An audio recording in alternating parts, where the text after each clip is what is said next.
crypto mining da mayambu amukhana tara mokchari mayam channel sibu ahan ba yengbi boi thadi like subscribe share to bida matung tab da amukhana video no bathakat pagi mating oi tamak ko mayam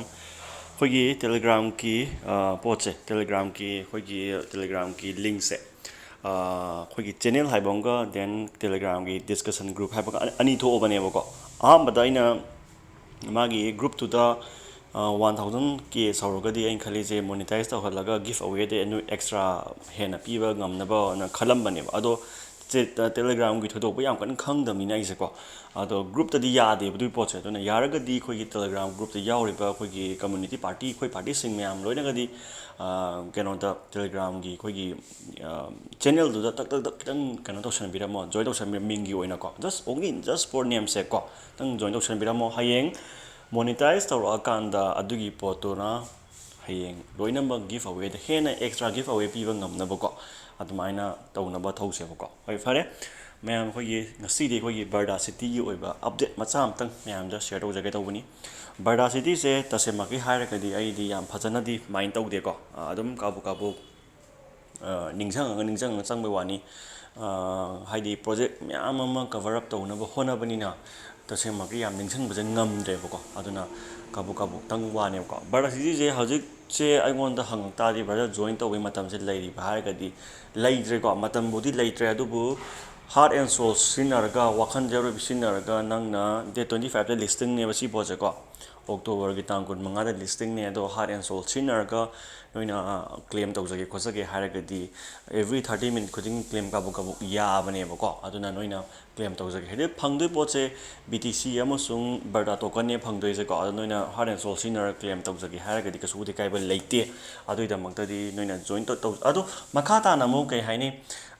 season 2 go thokla adi am kana ne bako adu akhanna de ko just sidadi verda city je kano ne khoi gi telegram gi app ta tawbu natte masa gi oina ios amasung android ki app leijai bako adui matungina adu bude ne makhada link picture mage dum direct chang bada noi bonus phangani aduga kano tawdoi download tawro android ki app to ko android oy kana apple gi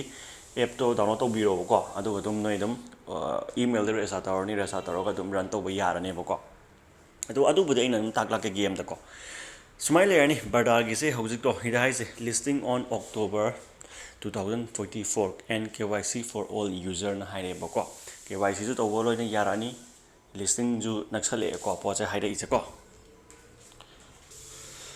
sidha ko it will be conduct ko snapshot ngasi lawne verda se today ko tang tara october kano ko 2024 time se 13 UTC 13 UTC haragadi noina dum kano da ontho one ma Indian time ta kya lai ge dum yengo bako the journey has been long and we are truly grateful to have you by our side thank you for oxygen laire ko laire has snapshot laire KYC open laire verda city se hai se being x yauni hai ma hai je ko being x ta kadoni ba yauni hai bako adubdi yawba yawdabari yengasi yawdi yawramdo male ko on october tangkun manga da list tawrogadi trading effect si tangkun taruk ta tare natra verda gi trading tangkun taruk ta tare ko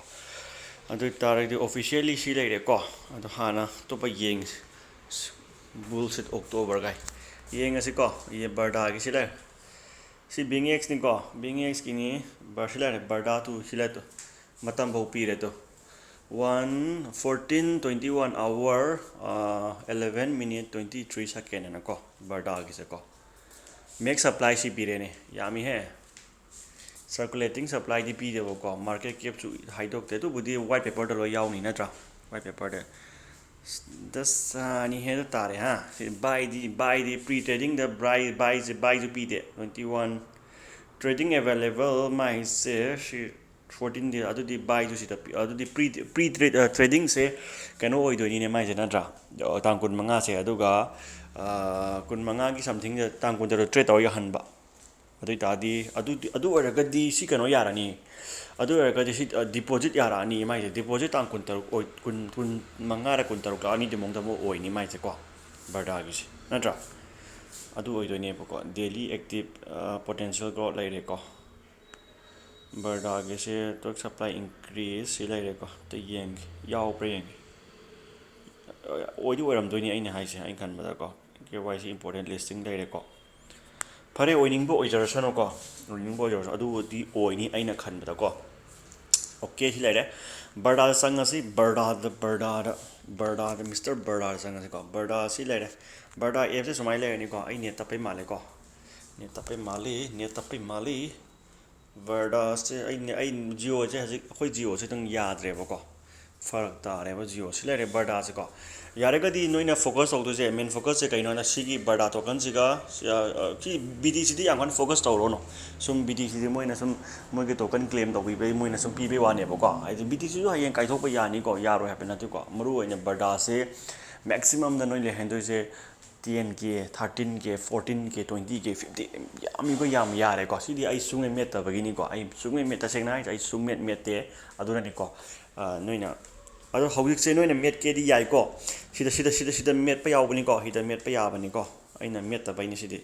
two B T ꯁꯤꯒ ꯁꯤꯒ ꯑꯅꯤꯁꯦ ꯃꯦꯠꯇꯣꯏꯕꯀꯣ ꯑꯅꯤꯁꯦ ꯃꯦꯠꯇꯣꯏꯕ ꯁꯨꯃꯥꯏꯅꯀꯣ ꯃꯦꯠꯐꯝ ꯌꯥꯎꯕꯅꯦꯕꯀꯣ ꯅꯣꯏꯅ invite ꯇꯧꯕꯗ 10 ꯕꯔꯗꯥ ꯐꯪꯉꯦꯀꯣ ꯑꯗꯨꯁꯦ invite ꯑꯗꯣ ꯅꯣꯏꯅ join ꯇꯧꯕꯤꯅꯤꯡꯉꯒꯗꯤ ꯃꯈꯥꯗ ꯑꯗꯨꯝ ꯂꯤꯡꯛ ꯄꯤꯖꯔꯝꯃꯒꯦꯀꯣ ꯖꯣꯏꯟ ꯇꯧꯁꯟꯕꯤꯔꯣ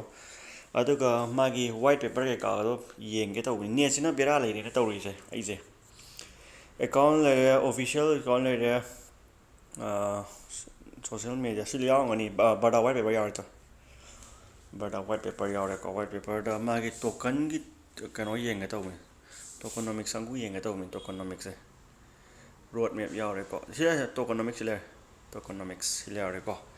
ꯑꯣ ꯁꯤꯗ ꯄꯤꯔꯦ ꯇꯤꯝꯒꯤ ꯑꯣꯏꯅꯗꯤ 2% ꯈꯥꯛꯆꯟꯕ ꯃꯣꯏꯁꯦꯀꯣ ꯇ꯭ꯔꯦꯖꯔꯤꯒꯤ ꯑꯣꯏꯅꯗꯤ 4% ꯑꯗꯒꯤ ꯁ꯭ꯇ꯭ꯔꯦꯇꯦꯖꯤ ꯑꯦꯟ ꯄꯥꯔꯠꯅꯔꯁꯤꯞꯇꯗꯤ ꯁꯔꯀꯨꯂꯦꯇꯤꯡ ꯁꯄ꯭ꯂꯥꯏꯁꯤ ꯀꯌꯥ ꯀꯩꯅꯣ ꯌꯨꯖꯔ ꯃꯥꯏꯅꯤꯡꯒꯤꯁꯤ 50%ꯅꯤꯅꯦ ꯄꯤꯔꯤꯁꯦ ꯑꯦꯛꯆꯦꯟꯖ ꯂꯤꯀ꯭ꯋꯤꯗꯤꯇꯤꯁꯤ 9% ꯀꯣ ꯑꯗꯒꯤ ꯔꯤꯖर्व ꯑꯣꯏꯅ ꯇꯥꯁꯜꯂꯒ ꯊꯝꯈꯤꯕꯅ 8% ꯂꯩꯔꯦ ꯁ꯭ꯇ꯭ꯔꯦꯇꯦꯖꯤ ꯑꯦꯟ ꯄꯥꯔꯠꯅꯔꯁꯤꯞꯁꯨ ꯌꯥꯔꯔꯣꯏ ꯀꯥꯏꯊꯣꯛꯄ ꯇ꯭ꯔꯦꯖꯔꯤꯁꯨ ꯌꯥꯔꯔꯣꯏ ꯏꯀꯣꯁꯤꯁꯇꯦꯝꯁꯤꯃ ꯃꯦꯟ ꯑꯣꯏꯅ ꯍꯥꯏꯖꯕ ꯏꯀꯣꯁꯤꯁꯇꯦꯝꯁꯤꯃ ꯇꯥꯁꯟꯈ꯭ꯔꯅꯤ ꯇꯤꯝꯒꯤ ꯇꯥꯁꯟꯈ꯭ꯔꯅꯤ ꯃꯥꯔꯀꯦꯇꯤꯡꯗ 10 ꯄꯤꯊꯣꯛꯑꯦ ꯌꯨꯖꯔ ꯃꯥꯏꯅꯤꯡꯁꯦ 50 ꯈꯤꯇꯅꯤꯅꯦ ꯃꯥꯏꯁꯦ ꯕꯔꯗꯥ ꯏꯀꯣꯅꯣꯃꯤ ꯁ꯭ꯇ꯭ꯔꯛꯆꯔ ꯗꯤꯁꯦꯟꯇ꯭ꯔꯦꯂꯥꯏꯖ ꯌꯥꯔꯦꯀꯣ ꯁꯤꯗ ꯀꯩ ꯍꯥꯏꯒꯦ ꯇꯣꯀꯟ ꯁꯄ꯭ꯂꯥꯏ 1.1 ꯕꯤꯂꯤꯌꯟ ꯍꯥꯏꯔꯤ ꯀꯣꯀꯥꯛꯇꯤ 1.1 ꯕꯤꯂꯤꯌꯟꯅꯤ ꯑꯗꯨꯗꯤ ꯐꯔꯛ ꯇꯥꯅꯤ ꯁꯤꯗꯤ ꯄ꯭ꯔꯥꯏꯁꯁꯤ ꯄꯤꯛꯀꯅꯤ ꯁꯤꯗꯤ ꯄ꯭ꯔꯥꯏꯁ ꯌꯥꯝ ꯀꯟꯅ ꯆꯥꯎꯔꯣꯏ ꯌꯨꯖꯔ ꯃꯥꯏꯅꯤꯡ 50 ꯂꯩꯔꯦꯀꯣ percentage unlock to token generate 30% ꯈꯤꯇꯅꯤꯅꯦ unlock at token generating event unlock ꯇꯧꯔꯛꯇꯣꯏꯁꯦ 30%ꯅꯦꯕ distribution over 15 years for token mine and existing user 30% will be unlocked ꯑꯁ ꯁꯤꯗꯤ only 30% ꯈꯛꯇꯅꯦꯀꯣ ꯀꯔꯤꯅꯤ ꯃꯣꯏꯅ ꯁꯥꯟꯅꯔꯤ ꯑꯪꯀꯁꯤꯕꯨ ꯀꯔꯤꯅ ꯇꯧꯔꯤꯁꯤꯕꯣ ꯁꯤꯗꯤ ꯄ꯭ꯔꯥꯏꯁ ꯌꯥꯝ ꯄꯤꯛꯀꯅꯤꯍꯦ ꯃꯥꯔꯀꯦꯇꯤꯡ 10% 5% ꯌꯥꯔꯦ ꯌꯥꯔꯦ ꯁꯤꯗꯤ ꯋꯥꯊꯤ ꯋꯥꯔꯦꯝ ꯌꯥꯔꯦꯀꯣ 30% ꯑꯣꯕꯗꯤꯀꯣ token mine by user 30% unlock after the token launch 5% 5% ꯑꯃꯨꯛ ꯊꯥꯗꯣꯔꯛꯇꯣꯏꯕꯀோ after token launch 5% remaining unlock will be unlocked weeklyꯒꯤ ꯍꯤꯁꯥꯞꯇꯅꯦ ꯑꯩ ꯈꯪꯉꯦ ꯋꯤꯛꯂꯤꯒꯤ ꯍꯤꯁꯥꯞꯇꯅꯦ 5% ꯊꯥꯗꯣꯔꯛꯇꯣꯏꯕꯀꯣ ꯑꯍꯥꯟꯕꯩꯗꯤ ꯇꯣꯀꯟ ꯖꯦꯅꯦꯔꯦꯇꯤꯡ ꯏꯚꯦꯟꯠ 30 ꯊꯥꯗꯣꯛꯑꯅꯤꯗꯅ ꯑꯗꯨꯒ ꯋꯤꯛꯂꯤꯒꯤ ꯍꯤꯁꯥꯞꯇ ꯍꯞꯇꯥꯒꯤ ꯍꯤꯁꯥꯞꯇ 5% ꯊꯥꯗꯣꯔꯛꯇꯣꯏꯕꯀꯣ ꯃꯥꯔꯀꯦꯇꯤꯡ ꯁ꯭ꯇ꯭ꯔꯦꯇꯦꯖꯤ ꯁꯤ ꯂꯩꯔꯦ ꯑꯗꯨ ꯑꯣꯏꯇꯥꯔꯗꯤ ꯅꯪ ꯌꯥꯝ ꯐꯖꯕ ꯑꯃꯅ ꯃꯣꯏꯒꯤ ꯇꯣꯀꯟꯁꯦ ꯃꯣꯏꯅ ꯀꯩꯅꯣ ꯄꯤꯔꯒꯗꯤ ꯃꯣꯏꯅ ꯃꯥꯒꯤ ꯇꯣꯇꯦꯜ ꯀꯩꯅꯣꯁꯦ ꯉꯁꯥꯏꯒꯤ ꯂꯣꯏꯅ ꯍꯥꯏꯗꯣꯛꯄꯒꯤ ꯄꯣꯠꯁꯦ ꯇꯣꯀꯟ ꯁꯤ ꯁꯄ꯭ꯂꯥꯏ ꯁꯤ ꯁꯄ꯭ꯂꯥꯏ ꯁꯤꯅꯤꯅ ꯍꯥꯏꯗꯣꯛꯑꯒꯗꯤ ꯄ꯭ꯔꯥꯏꯁ ꯃꯃꯜꯁꯦ ꯋꯥꯡꯒꯗꯕꯀꯣ ꯑꯗꯨ ꯍꯥꯏꯗꯣꯔꯛꯇ꯭ꯔꯒꯗꯤ ꯑꯗꯨꯃꯥꯏꯅ ꯇꯧꯍꯜꯂꯒꯗꯤ ꯅꯪ ꯋꯤꯛꯂꯤ ꯁꯄ꯭ꯂꯥꯏ ꯑꯣꯏꯔꯒꯗꯤ ꯄꯣꯠꯁꯦ ꯑꯗꯨꯝ ꯀꯥꯟꯅꯅꯦꯕꯀꯣ ꯑꯗꯨ ꯅꯠꯇ꯭ꯔꯒꯗꯤ ꯌꯥꯝ ꯀꯥꯟꯅꯕ ꯑꯣꯏꯔꯣꯏ ꯁꯤ ꯄꯣꯠꯁꯦꯀꯣ ꯑꯗꯣ ꯌꯦꯡꯁꯤꯀꯣ ꯍꯥꯏꯕꯗꯤ ꯉꯝꯗꯦ ꯑꯩꯁꯨ ꯃꯤꯒꯤ ꯃꯥꯒꯤ ꯀꯩꯅꯣꯅꯦ